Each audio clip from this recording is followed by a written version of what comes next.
그동안 상당히 오랫동안 말이에요. 이 과격한 용어를 동원해서 북한이 우리를 협박하고, 정말 마치 조금 있으면 전쟁이라도 진짜 날 것 같은 그런 분위기를 조성해 왔습니다.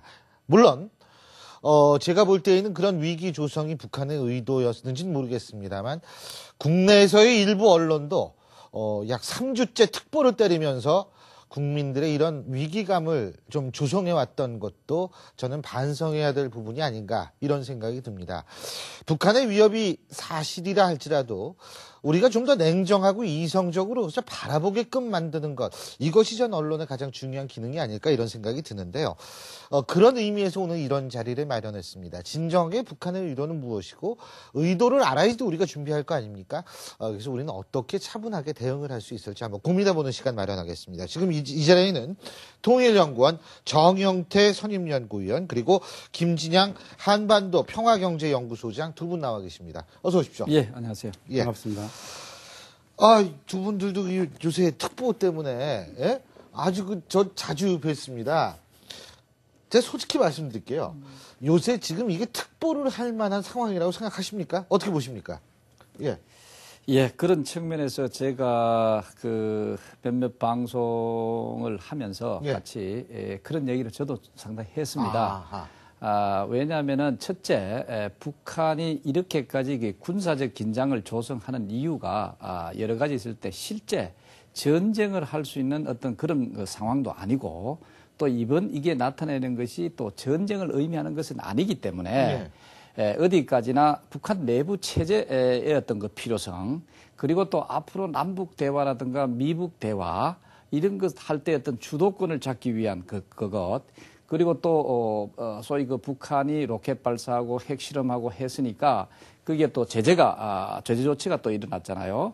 또 여기에 대해서 또 맞받아치는 어떤 그런 형태 그리고 또 한미 군사 훈련이 있지 않습니까? 키리졸브라든가 독수리훈련 이런 게 있는데 여기에 대해서 또 직접적으로 대응하는 어떤 그런 형태로 띄고 있기 때문에 이것을 우리가 실제 전쟁이라고 하는 어떤 그런 가능성 이것을 너무 의식해서 우리 국내에 있어서도 일부에 이게 너무 또 긴장이 고조되는 형태로 가다 보니까 뭐 사재기다 어떻다는 이런 말조차도 사실 등장하기 시작을 했거든요.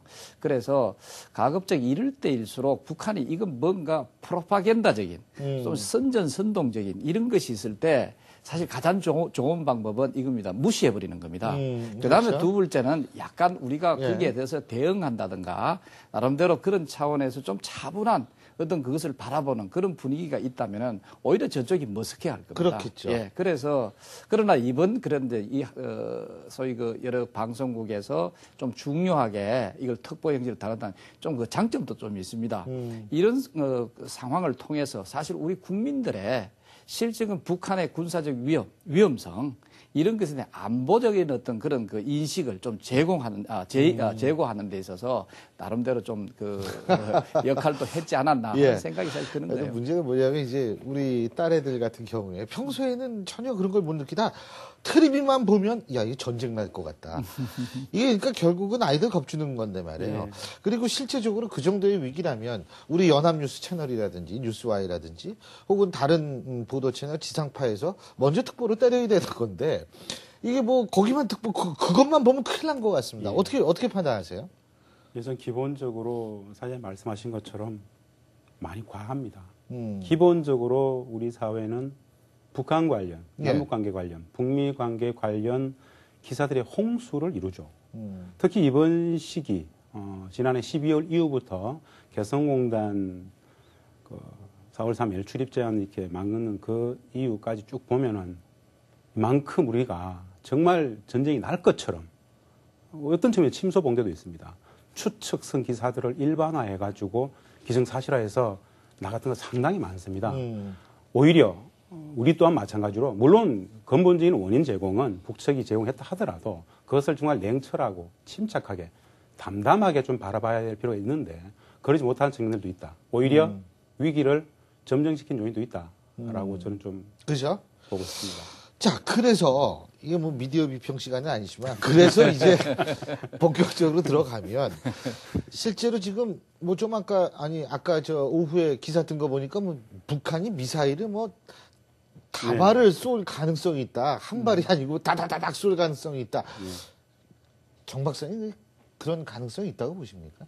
그런데 북한이 지금 저는 매번 얘기를 하지만 북한이 지금 상황에서 미사일을 실제 쏠 가능성은 또 거의 없다고 보고 그 다음에 또 쏘서도 안 됩니다. 지금 상황에서 만약에 북한이 그 미사일을 쏘았을 때는 그것은 바로 전쟁을 의미합니다. 그 이유가 북한이 스스로 그런 환경을 만들었습니다. 첫째, 지금 우리가 갖고 있는 것이 정전협정 체제지 않습니까? 정전협정을 백지화시켰습니다. 뭐 백지화시키는 그건 또 그전에도 자기들이 그 무실로 하는 여러 가지 그걸 했습니다만은 이번 경우에는 거의 공식화처럼 이 발표를 하고 그 다음에 북한의 총참모부 대변인이 나와서 지금 남북한 관계는 전쟁 상황을 선포를 해버렸어요. 선언을 했어요. 그러니까 지금 그러면은 자기들이 그 말하는 개념에 따르면은 한 발에 총을 쏴도 이거는 전쟁 상황에서 쏘는 게 되는 거예요. 그러니까 공격용이 되는 거죠. 그렇다면은 미사일은 더 아주 바로 미사일을 만약에 그걸 쏘았다 했을 때 네. 그거는 상당히 뭐 직접적으로 쏴도 그건 그렇게 그럼요. 되겠네요. 바로 그래야 되고 그렇다면 이제 아마 우리가 이렇게 얘기하지 않습니까? 전쟁 가능성은 낮다 그랬지 않습니까? 그럼 전쟁 가능성이 낮다고 얘기하면서 어떻게 미사일 쏘느냐 안 쏘느냐에 대해서 가능성이 높다고 얘기하면 이거는 어불성설이지 않습니까? 바로 그런 차원에서 북한이 미사일을 쏘는 신용은 할지언정 예. 그러나 실질적으로 쏠 수 있는 환경은 아니다. 이래 볼 수 있죠. 그러나 그러면 이번에 왜 그러면 북한이 미사일을 쏘는 어떤 그런 움직임을 보였느냐. 이런 거예요. 그래서 우리 일각에서는 이걸 가지고 미사일 시험 발사를 한다. 지금 시험 발사해가지고 영향력 전혀 없습니다. 그렇죠. 뭐 이미 자기들 스쿼드라든가 노동이라든가 이미 다 뭐 연습도 다 했고 자기들이 동계 훈련을 할 때도 하는 거지요. 근데 지금 왜 하필 와서 거기에 대해서 우리가 포커스를 초점을 갖느냐 이런 거죠. 그럼 그 말도 안 되는 거. 그러나 의미는 그럼 어디 있느냐? 미사일 움직이고 이런 쏘는 어떤 그런 그 제출을 취한 것은 바로 핵미사일입니다. 핵미사일. 예. 자, 스커드에 핵을 탑재하고, 그 다음에 노동의 핵을 탑재하고, 앞으로 무수단의 핵을 탑재하고, 이런 것을 탑재했을 때 자, 스커드 같으면 종심이 짧으니까 한 300~400만 하면 우리 전체적으로 중요시설 다 쏠 수 있는 어떤 그런 그게 되고, 그 다음에 예를 들어서 노동전도 일본, 그 다음에 또 무수단 같으면 최소한 괌, 아니면 지금 뭐 그보다 더 긴 미사일 준비가 돼 있으니까, 자, 우리가 하는 것이 지금 핵전쟁이라는 것을 강조했지. 그리고 핵전쟁 강조하면서 바로 핵미사일을 강조를 했습니다. 핵미사일이 아무리 자기들이 능력이 있다 손치더라도 이걸 함부로 쏠 수 있는 겁니까 없습니까? 쏠 수 없는 거지 않습니까? 그렇기 때문에 이번에 북한이 자기 스스로가 자기들의 핵미사일을 다양하게 갖고 있는 능력을 갖고 있다. 그렇기 때문에 우리가 하시라도 미국이 예를 들어서 한반도에 군사적 개입을 한다든가 또 북한을 직접 뭐 공격하는 움직임을 보인다든가 여기에 직접적으로 대응하겠다 하는 어떤 그런 형태로 소위 그 핵전쟁 연습을 사실 했다고 볼 수가 있죠. 그럼 핵전쟁 연습은 핵전쟁이 쉽지 않죠. 그렇죠. 그거야 큰일이죠. 예. 예, 사장님께 말씀하셨던 오늘 기사 저도 봤습니다. 예. 근데 그 기사를 보면서 아까 최초의 질문하고 좀 비슷합니다. 내용은 군 고위 소식통에 의하면 스커드 미사일 2기를 장착해서 이동시킬 수 있는 차량이 동해 쪽으로 이렇게 뭐 이동된 것 같다라는 말을 전달했습니다. 근데 이후에 또 국방부 거기서는 아니다. 또 아니다 그랬거든요. 예. 그러면서 분석 기사를 쓰면서 쏜다라면은 사실 말씀처럼 여러 발을 그냥 여러 발 다 쏠 수 있다라고 했어요. 쏜다면 사실은 이게 소설이죠. 쏘기 힘들다고 보시는 거고요, 김 박사님도. 저게 정 박사님 말씀처럼 이미 물론 뭐 0.1%의 가능성도 가능성이라면 안 쏜다고 이야기 못 할 겁니다. 현재 상황 속에서 가능성은 좀 많이 떨어진 거 아니냐. 이미 대화 기조로 많이 나온 거 아니냐. 출구 전략을 찾고 있는 거 아니냐. 물론 4월 30일까지 한미 군사훈련이 계속됩니다. 중요한 것은 지난해 12월 이후 3차 핵실험 쭉 오고 있는 이 점정했던 위기 국면들은 4월 30일 기점으로 좀 떨어질 수 있을 것이다. 물론 4월 25일 인민군 창건일에 맞춰가지고 뭔가 대대적인 군사적 쇼를 할 수 있을 것이다. 말들은 하지만 이미 미국과 중국과 우리 그리고 북한 간에 어느 정도의 컨센서스, 자, 이 위기를 넘어서 대화로 가야 되는 거 아니냐라는 컨센서스는 동의는 있다라고 저는 보여집니다. 예. 대화, 그러면은, 어쨌든 북한도 사실 미국하고도 좀 이렇게 해가지고 평화협정 뭐 이런 얘기도 좀 하고 싶어 하고 예. 이러는 것 같은데, 그 대화를 그러면 열리는 게 가능하다고 보십니까? 우리 정 박사님? 뭐 대화라고 하는 것은 그게 언제 열리느냐 하는 그게 문제지. 열리긴 열리겠죠. 그렇죠. 그거는 뭐 열려야 되죠. 언제쯤? 그래서 이제 정확하게 언제쯤이라고 그렇죠. 뭐 그분이 오시기 전에 딱 찍을 수는 없죠. 그렇죠. 예. 그래서 지금 제 생각으로는 이번 달까지 사실 우리가 그 키 리졸브 훈련을 한다든가 또 독수리 훈련을 한다 이 군사 훈련이 있지 않습니까? 이런 기간 동안에는 어느 정도 군사적 시위라든가 이것을 여러 번 번갈아 가면서 뭔가 할 가능성이 있습니다. 지금도 오늘 정오에 나온 어떤 그런 뉴스와 마찬가지로 미사일을 마치 발사하려고 하는 어떤 움직임을 보이는 어떤 그런 모습이라든가 실제 그러면은 이제 그 미사일 발사 자체도 뭐 쏠 수는 있다고 볼 수 있죠. 그거는 추포에 불과합니다. 우리가 예를 들어서 거기에 너무 과민 반응할 필요는 전혀 없습니다. 예. 그거보다 오히려 우리가 반응을 보여야 될 것이 혹시 국지적 어떤 도발을 일으킬 가능성, 이게 더 사실은 더 위험합니다. 왜냐하면은 북한은 자기들이 이러한 핵미사일, 다양한 핵미사일을 갖고 있고, 만약에 자기들이 여러 가지 다른 국지적 도발을 해놓고, 예. 여기에 대해서 우리가 반격을 한다든가, 이런 움직임이 있을 때는 너희들 핵전쟁 할래? 하는 정도의 어떤 그런 위협을 한다든가, 이렇게 함으로써 또 그 자체를, 도발한 것 자체를 물타기 해볼 수 있다는 거죠. 그렇기 때문에 지금 상황에서는 상당히 소위 국지적 도발, 여기 더 의심을 가져야 되고 또 긴장을 나름대로 놓치지 말아야 되는 거고요. 그러나 이제 대화라고 하는 것은 일정한 어떤 기간은 분명히 지나고 나면은 북한 스스로가 대화 제스처를 더 할 겁니다.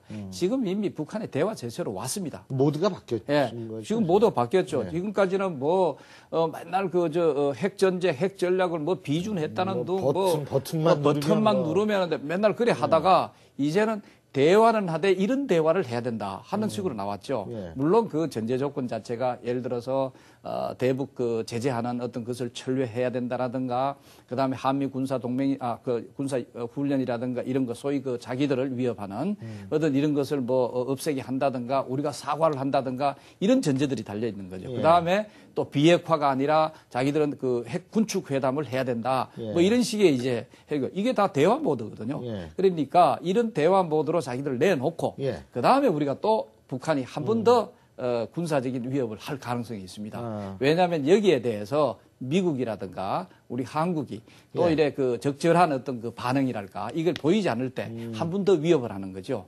그래야 다음에 미국 대화라든가 한국 남북한 대화를 할 때 자기들이 원하는 방향으로 소위 주도권을 쥐면서 이것을 움직여 가겠다 하는 차원에서 이런 군사적 완전히 끝났다고는 볼 수가 없습니다. 그렇기 때문에 이것이 어느 정도 되풀이 되는 어떤 그런 모습을 보일 가능성이 크죠. 그러면서도 예. 대화를 제의한다. 김 박사님도 동의하십니까? 국지 도발의 가능성. 이제 발언은 굉장히 신중해야 됩니다. 네, 국지 도발의 가능성, 우리가 가능성은 언제든 열려 있습니다. 그런데 그 가능성이 1%냐, 10%냐, 천지 차이일 수 있습니다. 예. 50이냐, 51, 아니 49냐, 51이냐, 예. 다를 수 있겠죠. 4월 25일이 있고 4월 30일 우리 훈련이 끝납니다. 전체적으로 캐리가 왔다 갔습니다. 북측은 중국 우다위 방북 가능성도 점쳐지고 있습니다. 우다위가 다시 미국 들어가죠. 유명세 외교부 장관이 다시 중국과 일본을 만납니다. 전체적으로 뭔가 조율이 되는 것 같습니다. 이 상황에서 글쎄요, 국지도발을 한다. 여기서 국지도발이라는 것은 예정되어 있었던 되어 있지 않았던 미사일 이렇게 스쿼드 미사일 발사한다 이런 부분을 떠나서 국지도발을 한다라면 우리에 대한 도발입니다. 그렇죠. 전혀 글쎄요, 그 가능성이 일반론적 관점에서는 없을 것이다. 라고 저는 봅니다. 대화 분위기가 곧바로 갈 것이다. 그렇죠. 이 대화는, 지금, 물론 북측 입장에서는 예. 이렇게 대화의 기싸움은 아니다. 라는 측면에서 계속 이렇게 어제도 이야기를 하고 하는데, 어제 조선중앙통신의 이야기를 보면 굉장히 재미있는 표현이 있습니다. 실질적으로 한국이나 미국이 대북 적대시 정책, 핵 전쟁의 연습을 중단하고 평화 정책으로 나온다라면 이것만큼 이게 더 이상 반길 일이 없다라는 표현을 해요. 굉장히 유화적인 표현입니다. 바란다는 이야기겠죠. 북측은 어떻게든 정말 심플하게 요약화시키면 단순히 한번 요약화해 보면은 한국과 우리 남측과 지난 5년간의 이명박 정부와의 그 적대적 관계를 청산하고 관계 정상화를 요구하는 겁니다. 미국에게도 미사일 핵 문제만이 아닌 평화체제 문제를 논의하자는 거죠. 결국은 관계 정상화입니다. 어떤 사람들 일각에서는 핵, 미사일 도발해놓고 뭔 관계 정상화야? 라고 이야기를 하는데 전후 맥락이라든가 전체를 총체적으로 분석해 보면은 결국 북측은 이민생활 향상이라든가 군사적 강성대국 이런 나름의 체제 목표를 위해서 자기네들은 무조건 미국과의 관계 정상화가 중요한 것이고 평화체제가 중요한 겁니다. 우리하고의 관계 마찬가지겠죠. 자기네들은 이렇게 주장합니다. 이명박 정부가 돌아가지고 결국 6.15, 14 다 부정하고 남북관계가 파탄난 거 아니냐. 다시 정상화 했으면 좋겠다는 의지들을 피력하는 것이죠. 그 정점에 개성공단 문제가 있다고 저는 보는 겁니다. 근데 가장 중요한 것이 이제 북한 같은 경우에는 핵 보유국이라는 것을 니들이 인정한 상태에서 대화하자. 지금 이 부분이 사실은 제가 볼 때는 대화의 가장 큰 걸림돌이고 군축을 하더라도 핵 문제는 꺼내지 말아라. 이거 아닙니까 결국은?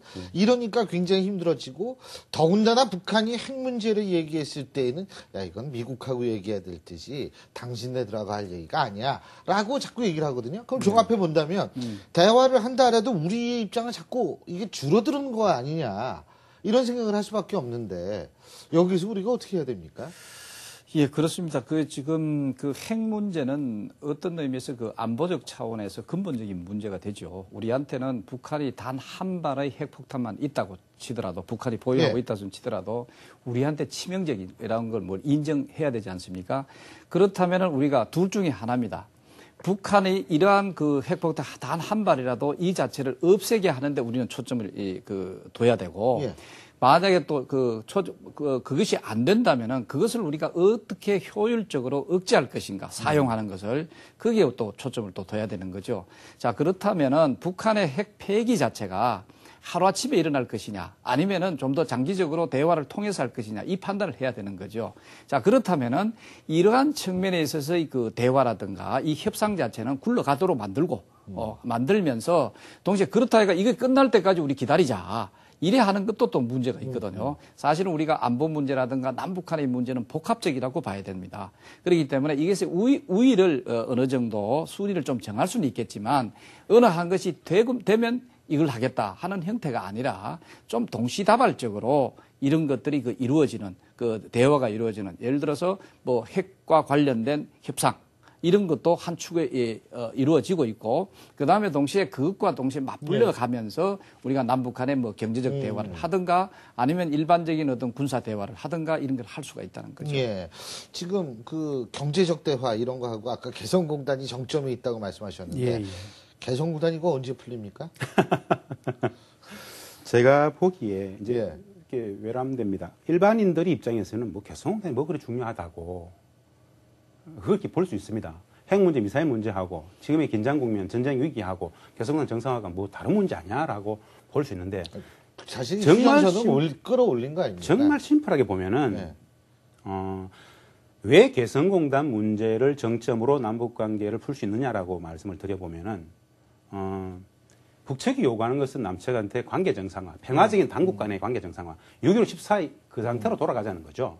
적대하지 말고 교류 협력하고 평화적인 관계가 필요하다라고 보는 건데 자기네들은 정말 자기네들 입장입니다. 거기에 뭐 동의하진 하지 않든 이명박 정부 들어와서 6.15, 14를 부정하고 개성공단이 북측 입장에서는 개성공단이 이명박 정부 들어와가지고 파탄시켰다고 봅니다. 북측의 입장입니다. 저는 거기에 뭐 동의를 하진 않습니다만은 상호작용이라고 보는데 개성공단이 남북관계가 위기로 가니까는 안보적으로 자기들한테 위기가 되더라. 이거 이명박 정부 들어와가지고 이렇게 완전히 비정상화 시키고 이렇게 그야말로 공단 같지도 않은데 이 문제를 정상화 시킨다는 이야기는 당국 관계가 평화적 관계로 정상화된다는 이야기를 의미합니다. 두 개가 다른 게 아니거든요. 그렇게 풀어가자라는 의미로 받아들일 수 있을 거고요. 우리 입장에서는 한 단계 더 나아가가지고 우리 기업인들은 요구하는 게 이런 겁니다. 정말 정치적 외풍에 영향받지 않고 공단은 정말 경제 논리로만 갔으면 좋겠다라고 이야기를 하죠. 그러면 이렇게 얘기할 수 있겠죠. 북측에는 정경분리의 개념 자체가 없습니다. 아시다시피 사회주의 집단주의 체제지 않습니까? 그렇다면은 그런 내용을 구현할 수 있는 경제 특구를 요구할 수 있겠죠. 오히려 북측은 경제 특구를 바랄 겁니다. 자, 당국 간 관계가 얼그러졌다고 6.25 14를 부정해버리더라. 이건 아니지 않느냐. 개성공단과 같은 남북이 윈윈할 수 있는 경제적인 어떤 그 특구로서, 경제 특구로서 좋아, 받아들일 수 있어. 근데 그 문제만 따로 볼 것이 아니라 그 문제하고 남북 당국 간의 평화적 관계도 같이 협의하자라고 하면은 분명히 대화가 나올 겁니다. 그러면 이것은 굉장한 질적 도약이 되겠죠. 우리가 염원하는 평화체제 문제도 논의할 수 있겠죠. 물론 핵과 미사일 문제는 새로운 영역 속에서 북한과 미국과의 관계이기도 합니다만 우리가 인벌브 될 수도 있겠죠. 그렇게 볼 수 있을 것이다. 저희가 오늘 얘기한 부분이라는 것은 사실은 원인이라든지 뭐 이런 분석도 있지만 지금 이제 북한이 진짜로 어떻게 나오고 그래서 이게 어떻게 굴러갈까 한번 생각해 봤는데 그렇게만 된다면 우리가 과도하게 지금 너무 자극적으로만 생각할 것이 아니고 좀 차분히 냉정하게 생각할 필요도 있다는 생각이 듭니다. 예, 그런 의미에서 오늘 아주 의미 있는 자리였던 것 같습니다. 오늘 두 분 말씀 감사합니다. 고맙습니다. 네, 감사합니다. 고맙습니다. 예, 수고하셨습니다.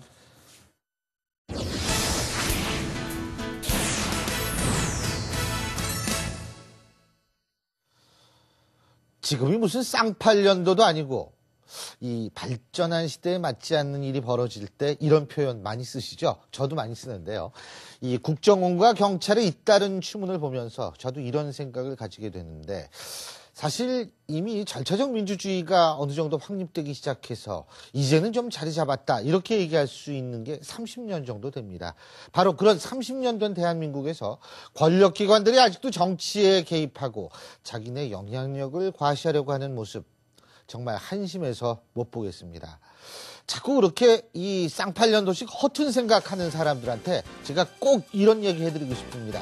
공룡이 왜 쫄딱 망했는지 아십니까? 변해버린 세상에 적응을 못했기 때문입니다. 자, 지금까지 신율의 정정당당이었습니다. 저는 다음 주 이 시간 여러분 다시 찾아뵙죠. 오늘도 시청해